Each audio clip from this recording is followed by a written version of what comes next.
Hello drama lovers, আর Chinese drama little thing called first লাভের part 31 নিয়ে চলে এসেছি। তাহলে চলো আর বেশি দেরি না করে শুরু করা যাক।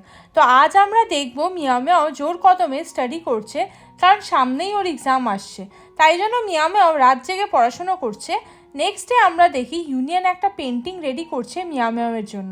এরপর মিয়াও মিয়াও যখন ওই পেন্টিংটার সামনে দিয়ে যাচ্ছিল, তখন ও দেখে বুঝে যায় ইউনিয়ন এটা ওর জন্যই বানিয়েছে, কারণ যখন মিয়ামেও স্কুলে ছিল তখনও ইউনিয়ন সেম ড্রয়িংয়ের কার্ড মিয়ামেওকে দিয়ে ওকে এক্সামের জন্য গুড লাক উইশ করেছিল। এই জন্য মিয়ামেও এটা ভেবে খুবই খুশি হয়ে যায়। এরপর আমরা দেখি আর্কিটেকচার মেজরের স্টুডেন্টদেরও আজ এক্সাম। কাই ভাবছিল মিয়ামেও নিশ্চয়ই লাস্ট মোমেন্টে আসবে এক্সামের জন্য, তাই জন্য কাই মিয়ামেওয়ের জন্য ওয়েট করছিল। বাট মিয়ামেও যখন আসে না এক্সামের জন্য, তখন কাই খুবই মনমরা হয়ে পড়ে এবং ওর নিজের এক্সাম পেপারে কনসেন্ট্রেট করে। এদিকে আমরা মিয়ামেওকে দেখি ও ফ্যাশন ডিজাইনিংয়ের এক্সাম দিচ্ছিল ফুল ফোকাসের সাথে। এরপর আমরা দেখি মিয়ামেও আফটার এক্সাম খুবই রিল্যাক্সড ফিল করছে, কারণ ওর এক্সাম খুবই ভালো হয়েছে। মিয়ামেও ওয়াঙ্গিকে বলে, তুমি কি আমার সাথে মুভি দেখতে যাবে? দেখো আমার কাছে 2টো টিকিট আছে। ওয়াঙ্গি মিয়ামেওকে বলে, আমার 3D মুভি দেখতে তেমন একটা ভালো লাগে না, তুমি একটা কাজ করো, ইউনিয়নকে তোমার সাথে মুভি দেখার জন্য বলো, কারণ ও তোমার মডেল হয়ে তোমাকে অনেক হেল্প করেছিল। মিয়ামেও আর ওয়াঙ্গির আইডিয়াটা ভালো লাগে, তাই ও বলে, আচ্ছা আমি ইউনিয়নকে আমার সাথে যাওয়ার জন্য রিকোয়েস্ট করব।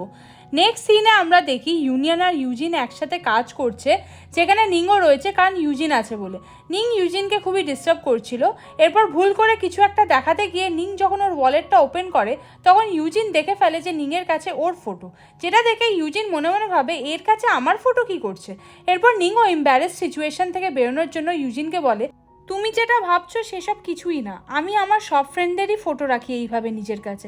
ইউজিন চুপ করেছিল নিংয়ের সব কথা শুনে এবং ভীষণভাবে কনফিউশনে পড়ে গেছিল। এদিকে ইউনিয়ন যখন স্টাডি করছিল, তখন ও উইন্ডো থেকে মিয়ামেওকে দেখতে পায়। মিয়ামেও বাইরে এটা প্র্যাকটিস করছে যে ও কিভাবে ইউনিয়নকে ওর সাথে মুভি দেখতে যাওয়ার কথা বলবে, আবার এটাও ভাবছে যে আদৌ ও বলতে পারবে কি না সেটা। ঠিক এরপরেই ইউনিয়ন হঠাৎ করে মিয়ামেওয়ের সামনে চলে আসে আর বলে, তুমি এখানে কি করছো? মিয়ামেও খুবই শক হয় ইউনিয়নকে ওর সামনে হঠাৎ করে দেখে। তাই ও অনেকক্ষণ চেষ্টা করার পর ফাইনালি বলে ফেলে যে, সিনিয়র, আপনি কি আমার সাথে মুভি দেখতে যাবেন? কারণ আমি আপনাকে থ্যাঙ্কস দিতে চাইছি, যেহেতু আপনি আমার মডেল হয়ে আমাকে অনেক হেল্প করেছিলেন। ইউনিয়ন খুবই খুশি হয়, কারণ মিয়ামেও ওকে মুভির জন্য বলছে। তাই জন্য ইউনিয়ন মিয়ামেওয়ের সাথে যেতে রাজি হয়ে যায়। এখানে ইউনিয়ন এটাও নোটিস করে যে এটা একটা 3D মুভি, যেটা ইউনিয়নের পছন্দ না, তবুও ইউনিয়ন মিয়ামেওয়ের জন্য রাজি হয়ে যায়। এদিকে দূর থেকে ইউজিনও ওদের দুজনকে একসাথে দেখে নেয় এবং ভীষণভাবে জেলাস ফিল করতে থাকে, কারণ ইউনিয়ন ইউজিনের সাথে মুভি দেখতে যাবে না সেটা ওকে জানিয়েছিল। এখন ইউনিয়ন মিয়ামেওয়ের সাথে মুভি দেখতে রাজি হয়ে গেল। এই সব কিছু নিংও নোটিস করে যে ইউজিনের সব ইন্টারেস্ট ইউনিয়ন আর মিয়ামেওয়ের ওপর। নিংকে ও পাত্তাও দিচ্ছে না, তাই ও আপসেট হয়ে যায়। নেক্সট সিনে আমরা মুভি থিয়েটারে ইউনিয়ন আর মিয়ামেওকে দেখি। এখানে ইউনিয়ন এটাই ভেবে চলেছে যে ও কীভাবে 3D মুভিটা দেখবে, কারণ ওর 3D মুভি একদমই পছন্দ না। তাই জন্য যখন মুভি স্টার্ট হয়, তখন ইউনিয়ন চোখ বন্ধ করে নেয় এবং ঘুমিয়ে পড়ে। এরপর মিয়ামেও ও নোটিস করে নেয় যে ইউনিয়ন মুভি না দেখে ঘুমোচ্ছে। মিয়ামেও ইউনিয়নকে ওঠায় না এবং নিজেও মুভি না দেখে একভাবে ইউনিয়নের দিকে দেখতে থাকে। এরপর আমরা দেখি মুভি এন্ড হলে ওরা যখন বাইরে বেরিয়ে আসে, তখন মিয়ামেও ইউনিয়নকে ইচ্ছা করে জিজ্ঞাসা করে যে মুভিটা আপনার কেমন লাগলো। ইউনিয়ন একটু ঘাবড়ে যায়, বিকজ ও মুভিটা দেখেইনি। তাই জন্য ও মিয়ামেওকে বলে, হ্যাঁ ভালোই ছিল, আমার বেশ ভালো লাগলো। যেটা শুনে মিয়ামেও মনে মনে হাসছিল, কারণ ও জানে যে ইউনিয়ন মুভি একটুও দেখেনি। এরপর ওরা কিছুক্ষণ ঘোরার পর মিয়ামেও যখন খুবই কমফোর্টেবল হয় ইউনিয়নের সাথে, ও বাচ্চাদের মতো বিহেভ করছিল, তখন ইউনিয়ন মিয়ামেওয়ের মাথায় ওর হাত রাখে, যেটা মিয়ামেওয়ের খুবই ভালো লাগে। এরপর ওরা গল্প করতে করতে ওখান থেকে চলে যায়। নেক্সট সিনে আমরা ফ্যাশন ডিজাইনিংয়ের ক্লাস দেখি, যেখানে মিস কোকো মিয়ামেওকে ওয়েলকাম জানায়, কারণ এক্সামের পর এই প্রথম মিয়ামেও ফ্যাশন ডিজাইনিংয়ের ক্লাস করতে চলেছে। মিয়ামেও মিস কোকোর করা ওয়েলকামে খুবই খুশি হয়ে যায়। এরপর টিচার কিছু কথা বলার পর উনি জানায় যে ইউনিভার্সিটিতে সামনেই কম্বাইন্ড স্পোর্টস ডে আসছে, যেখানে প্রায় সব স্টুডেন্টরাই পার্টিসিপেট করতে পারবে। তাই আমি মার্চিংয়ের জন্য অ্যাজ এ কমান্ডার লিলিকে চুজ করছি। যেটা শুনে সবাই ক্ল্যাপিং করতে থাকে আর লিলিও খুব খুশি হয়ে যায়। নেক্সট সিনে আমরা দেখি শিন মার্চের জন্য প্র্যাকটিস করছে, কারণ ও মার্চিংয়ে নিজের নাম দিয়েছে। ওপর থেকে ভাঙ্গি আর মিয়ামেও শিনকে চিয়ার আপ করছিল। এরপর শিন যখন ওদের দুজনের কাছে চলে আসে তখন কাইও প্লেগ্রাউন্ডে আসে কারণ ও বাস্কেটবল খেলবে। এখানে শিন কাইকে ফুললি ইগনোর করে আর বলে আমি এখন থেকে এর কাছে আর যাব না, কারণ এই মুভির টিকিট আমাকে না দিয়ে মিয়ামেওকে দিয়েছিল। মিয়ামেও শিনকে বলে এই জন্য কি তুমি আপসেট? তখন ভাঙ্গি বলে কিন্তু কাই তো আমাকেও মুভি টিকিট দিয়েছিল, যেটা শুনে শিন বুঝতে পারে যে হয়তো কাই সবাইকেই মুভি টিকিট দিচ্ছিল। এরপর শিন ওর মিসআন্ডারস্ট্যান্ডিং ক্লিয়ার করে দেন আবারও ফিল্ডে চলে আসে প্র্যাকটিসের জন্য।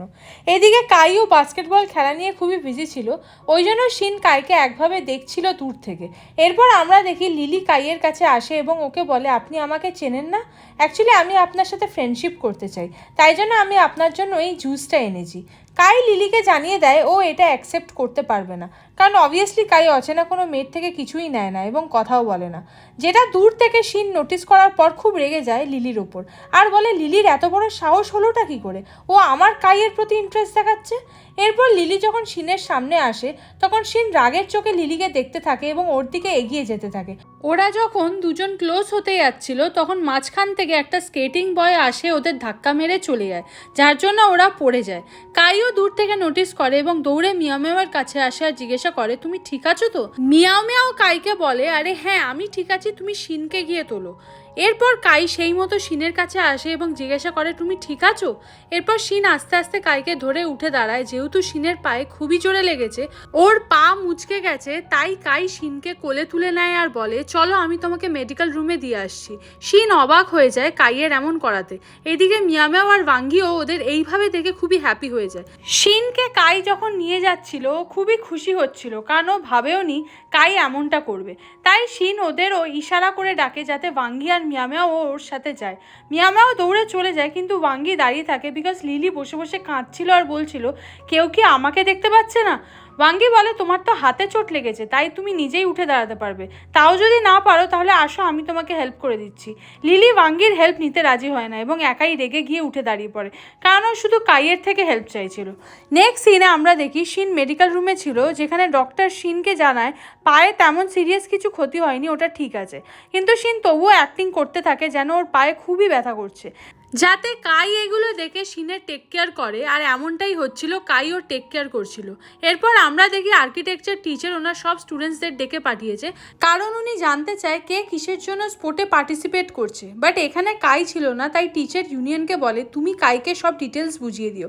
এইদিকে বাইরে আমরা মিয়ামেও শিন আর লিলিকে একসাথে টিচার কোকোর সাথে দেখি। এখানে টিচার একটু আপসেট ছিল, কারণ লিলি ওর হাতে চোট পেয়েছে এবং শিন পায়ে চোট পেয়েছে, তাই জন্য ওরা এখন স্পোর্টস কমান্ডার হতে পারবে না। যদিও শিনের পায়ে কিছু হয়নি, শুধুমাত্র কাইয়ের অ্যাটেনশন পাওয়ার জন্য শিন এমনটা অ্যাক্টিং করছে। মিয়ামেও শিনকে আস্তে আস্তে বলে তুমি অ্যাক্টিংটা করা বন্ধ করে দাও, বাট শিন রাজি হয় না এবং মিয়ামেওয়ের নাম সাজেস্ট করে দেয় আর বলে ম্যাম আপনি প্লিজ মিয়ামেওকে কমান্ডার বানিয়ে দিন।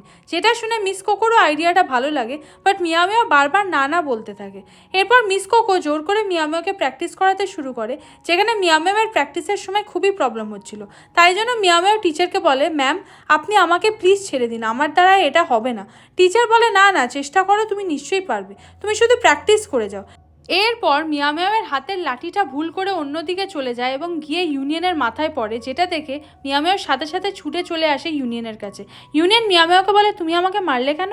মিয়ামেও সরি বলে আর বলে বিশ্বাস করুন সিনিয়র, আমি ইচ্ছা করে মারিনি, দেখান আমাকে দেখি আপনার মাথায় লাগেনি তো। এরপর মিয়ামেও যখন ইউনিয়নের মাথা চেক করছিল তখন মিয়ামেওকে ওর এতটা ক্লোজে দেখে ইউনিয়ন একভাবে মিয়ামেওকে দেখে যাচ্ছিল। মিয়ামেও যখন একটু পর রিয়েলাইজ করে যে ইউনিয়ন ওর দিকে তাকিয়ে আছে, তখন মিয়ামেও একভাবে ইউনিয়নকে দেখতে থাকে। এই মোমেন্টটা একদমই পারফেক্ট এবং খুবই কিউট হয়ে গেছিল। সো হাই ড্রামা লাভার্স, এখানেই এই পার্টটি শেষ হলো। এই ড্রামার নেক্সট পার্টের নোটিফিকেশন পেতে প্লিজ চ্যানেলটিকে সাবস্ক্রাইব করে রেখো। তো দেখা হচ্ছে এই ড্রামার নেক্সট একটা পার্ট নিয়ে। বাই।